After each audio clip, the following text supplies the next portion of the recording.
Now turn to Section 1. You will hear some people talking about getting exercise. First, you have some time to look at questions 1 and 2. Listen carefully to the first part of the conversation and answer questions 1 and 2. Hey, Janos, have you seen this notice here? What's that? Join our mole walking programme, Get Fit, for free. Now, I like the sound of that. I can't afford to keep up my gym membership this term. It's too expensive. I know what you mean. But what exactly is mole walking? Sounds a bit boring to me. Hold on. OK, it may sound boring, but it might be a great opportunity to take exercise. Think about it. A climate-controlled environment where you can take exercise without having to worry about the wind or the rain. Wind and rain? Have you actually looked at the weather outside? It's snow and ice out there. I only came into the mall to keep warm. Well, it is winter and we are in Canada after all. So just think, by mole walking we can exercise indoors instead of outdoors. Great. And another thing, we won't have to worry about the traffic. Just think, no busy roads to cross and no rush hours to think about. Come on, it's worth a try. You're still not exactly selling it to me. Imagine walking past the same stores and they're not even open. So what's the point of that? Oh, come on, Janos. Just think about it as an opportunity to window shop and keep an eye out for bargains. And what about all the amazing decorations and displays we can take a look at? I think it sounds like fun. Did you say fun? Walking on a hard surface like concrete. Give me grass any day. Much more comfortable on the feet. And there's another thing. In a mall, you're always close to restrooms. And water, come to that. What could be better than that? I think I know the answer to that one. Exercising in a gym is a whole lot better. Well, anyway, we can get more details at the information kiosk. So do you want to come with me or not? I'll give it a miss. I'm off to the gym to make the most of my membership before it runs out. Now you have some time to look at questions 3 to 7.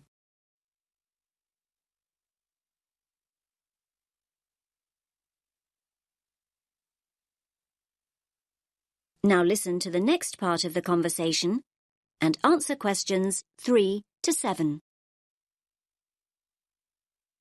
Hello. I'd like more information about the mall walking programme. Great. We're always looking for new members. Can I just ask you how you found out about the programme? Oh, on the notice board on the first floor. Oh, that's great. Most of our new members come through the website or through friends. Good to know people still read the notice board here in the mall. Yes, I guess so. Now, let me give you some details. The programme runs weekdays, Monday through Friday. And it's an early start. Wait for it. Walkers meet at 7 a.m. 7 a.m? That is pretty early. But come to think of it, my lectures start at 9 most mornings, so I would be able to make it back to the campus in plenty of time. Great. Actually, most members go straight on to work or college after their walk, so you're not alone. Now, our members meet here on the ground floor. Here at the information kiosk? No, just over there at the food court. Oh, the food court. OK. Yes, just follow the smell of coffee. Normally about 10 to 15 people show up for each walk, but numbers can vary. So, up to 15 in a group. That's an ideal number. Glad it's not 50. And how long do the walks last? You can expect to walk for 1 hour, but some groups do less, half an hour or so, and a few groups even do up to an hour and a half, so it's best to check when you arrive. Which day were you thinking of starting? Now you have some time to look at questions 8 to 10.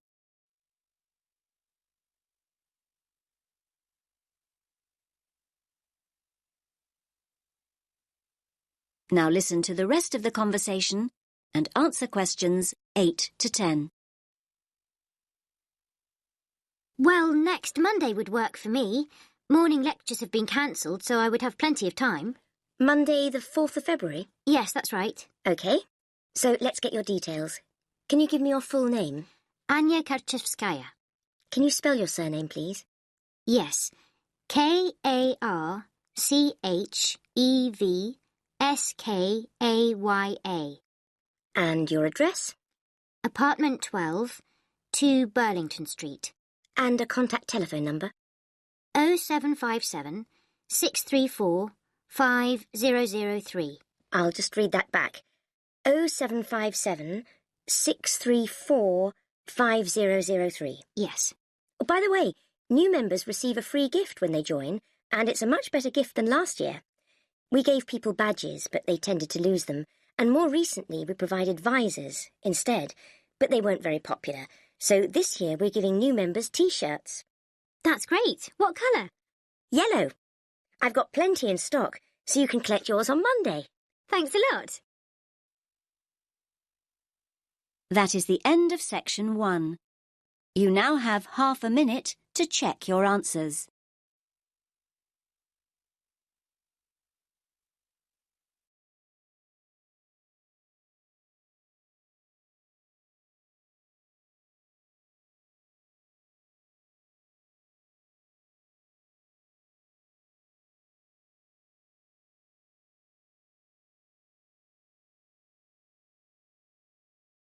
Now turn to Section 2. Section 2. You will hear part of a talk about an Australian wild zoo given by a tour guide. First, you have some time to look at questions 11 to 15.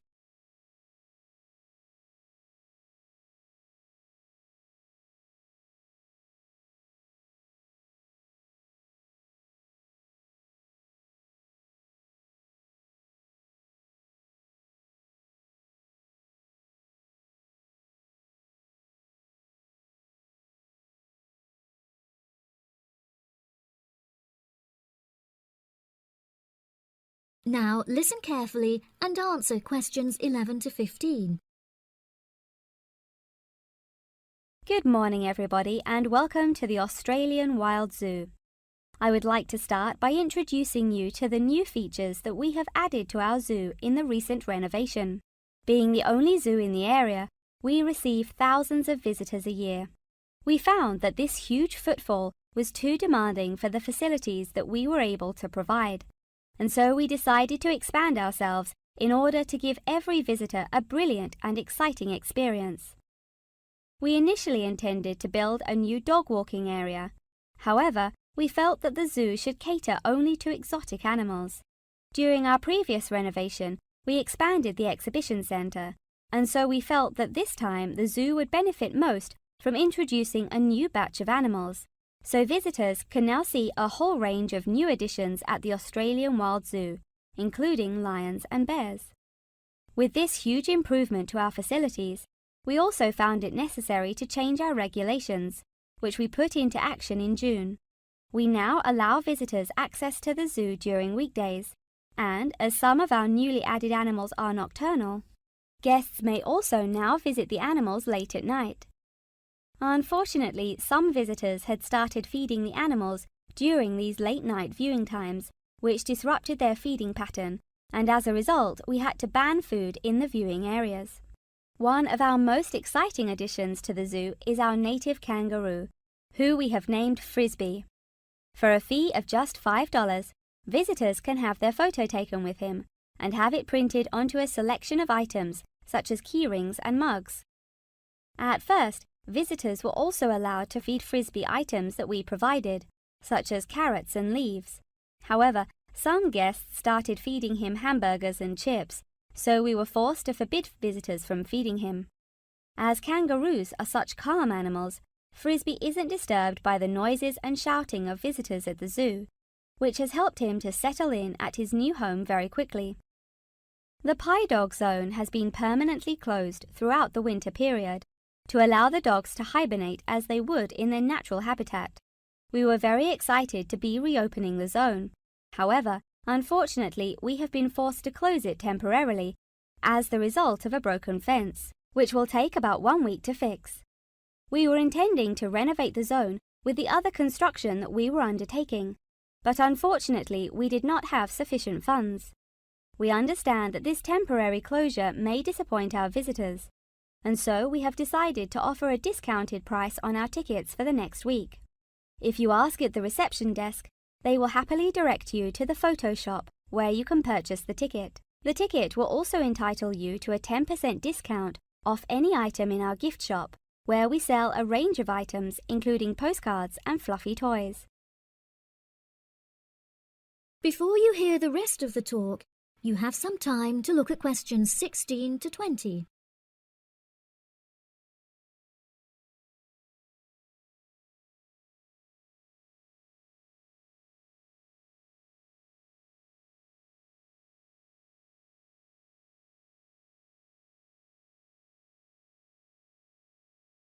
Now listen and answer questions 16 to 20. Now, we're currently standing at the gate, which is marked with the arrow on the map. Now, if any of you need to visit the toilets before we get started, they're right here to our left. Out to the east, just across the grass, there is the bird hide, where we have over 100 species of birds for you to watch. We even have an interactive zone, where you can feed them with seed and take photographs with our parrots. What a great souvenir to remember your trip! And up the path to the north, if you look in front of you now, there is the pie dog zone. Although it is closed, if any of the dogs are playing outside, you will be able to see them through the fence. And then let's pass by the refuge. This area is a sheltered part for Brolga watchers, who can use it to spy through binoculars. And after that, I suggest that you all visit the rest area for some cold drinks and snacks, as it is very hot outside. It is just at the northwest corner of the zoo. After that, you could cut across the path to the large rectangular hut, where you will be able to see our new edition of fierce lions. The mother has just had cubs, so it is really quite a rare thing to see. And around to the west, for those of you who want to visit Frisbee, our native kangaroo, he is in the circular-shaped hut just up the path to the left. Don't forget to have your photo taken with him. Now, as I mentioned before, you can purchase your discounted tickets at the photo shop, and this is also where you will come to collect any photos you have had taken at the zoo during your visit. The photo shop is located at the southwest corner of the zoo. Okay, ladies and gentlemen, enjoy your visit. That is the end of section 2. You now have half a minute to check your answers.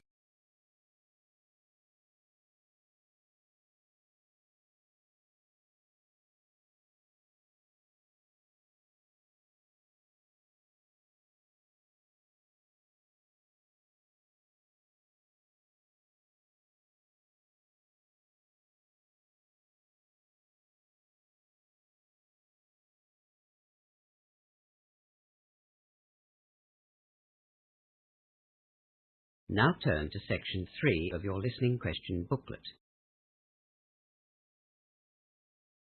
Section 3. In this section, you will hear two students discussing the idea of joining a learning circle. First, look at questions 21 to 30.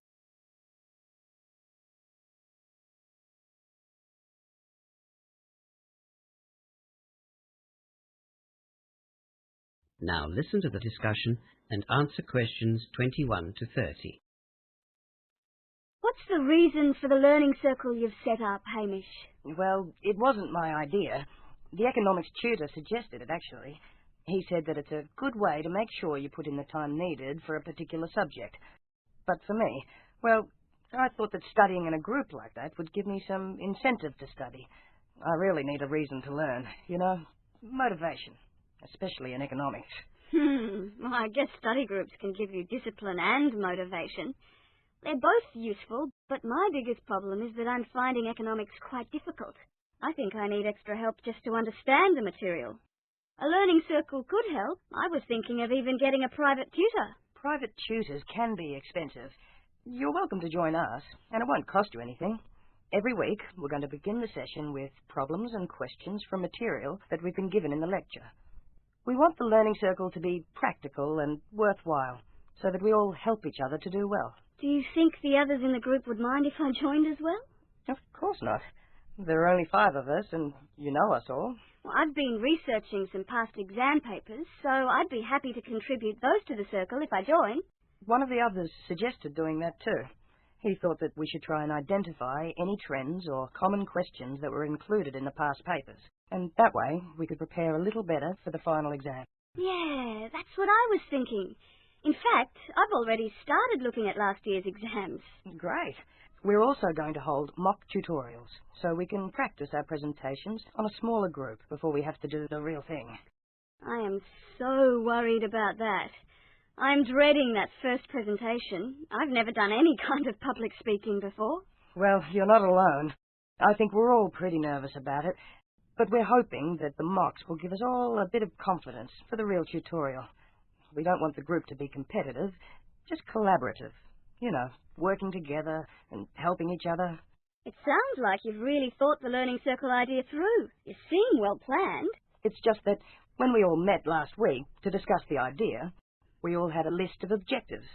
You know, what we wanted to get out of a learning circle. That made the planning quite easy.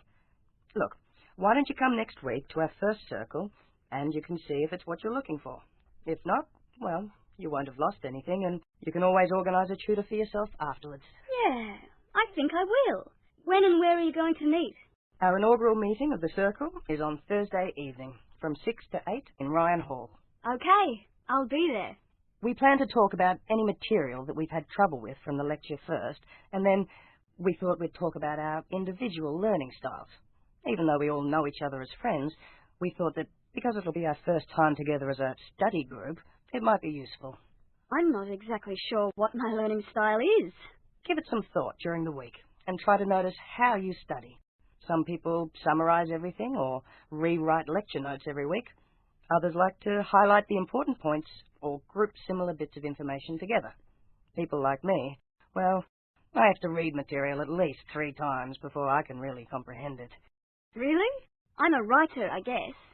I have to write everything down or I forget it straight away. I use the computer a lot. See? You do know how you learn. You just had to think about it. I'll bring the exam papers and the research that I've started. We probably won't have time to look through them at our first meeting. I'll bring them anyway, just in case. I think this learning circle idea is going to be a great success. That is the end of section 3. You now have half a minute to check your answers.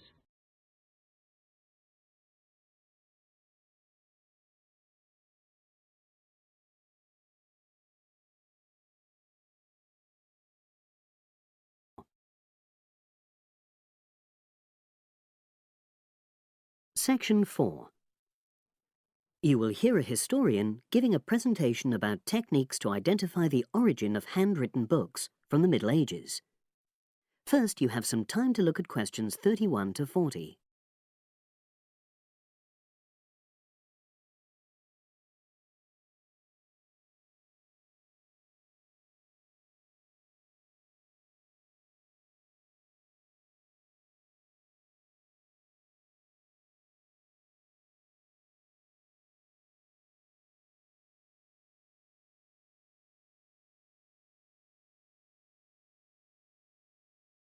Now listen and answer questions 31 to 40. My presentation today is on how the science of genetics is being used to shed light on the origin of manuscripts, anything written by hand, produced in the medieval period, that is, the period between the 5th and 15th centuries AD. As many of you know, thousands of medieval handwritten books still exist today. Some of them have a clear provenance, that is, we know exactly where and when they were written, but the origin of many manuscripts has been a complete mystery. That is, until 2009, when geneticists started using DNA testing to shed light on their origins. But before looking at the new research, I need to explain something about the way the manuscripts were produced, particularly what they were written on. Virtually all were written on treated animal skins, and there were essentially 2 types. The first was parchment, which is made of sheepskin. It has the quality of being very white, but also being thin. It has a naturally greasy surface, which meant it was hard to erase writing from it. This made it much sought after for court documents in medieval times. The second type is vellum, which is calfskin. This was most often used for any very high-status documents because it provided the best writing surface, so scribes could achieve lettering of high quality. So, once the animal hides had been chosen, they had to be prepared. Where the right materials were on hand, the skins were put into large barrels or vats of lime, where they were agitated or stirred frequently. But if lime wasn't available, then the hides were buried. Both these techniques were designed to cause the hair to slough off and the skins to become gelatinous and therefore more flexible. The next stage was to put the hides on stretcher frames and pull them very tight. While on the frame, they were scraped with a moon-shaped knife in order to create a uniform thickness. For parchment, that was the end of the process. But for vellum, there was an additional stage, where it was bleached in order to achieve the desired color.